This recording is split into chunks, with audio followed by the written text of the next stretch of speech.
পুৱতিতৰা ধাৰাবাহিকখনৰ আজি নিশা হ'বলগীয়া এপিছডৰ প্ৰম' বৰ্তমান মুকলি হৈছে। আজিৰ প্ৰম'ত বাৰু আমি কি দেখিবলৈ পাইছোঁ আহকচোন আমি অকণমান চাই লওঁ। আজিৰ প্ৰমৰ প্ৰথম ভাগতে আমি দেখিবলৈ পাইছোঁ বিভূতি ফুকনে কৈ আছিল সকলো কামতে যদি দেউতাক লাগে দেউতাৰ নহ'লে কেনেকৈ চলিবিতহঁত। তাৰপিছত আমি প্ৰম'ত দেখিবলৈ পাইছোঁ অনুৱে দেউতাকক কৈছিল আৰু তুমি নথকাততো আমি একোৱে নকৰোঁ। তাৰপিছত আমি প্ৰম'ত দেখিবলৈ পাইছোঁ প্ৰণৱে কৈ আছিল আমি এবাৰ দাদাহঁতৰ ঘৰৰ পৰা আহোঁগৈ ব'লা।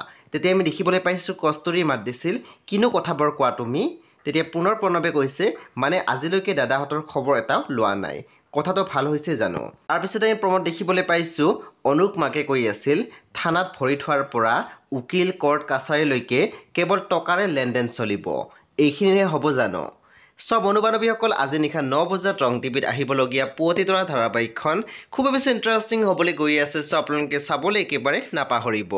পৰৱৰ্তী আপডেটৰ বাবে আপোনালোকে আমাৰ চেনেলটো ছাবস্ক্ৰাইব কৰি কাষত থকা বেল আইকনো টিপি দিবলৈ একেবাৰে নাপাহৰিব।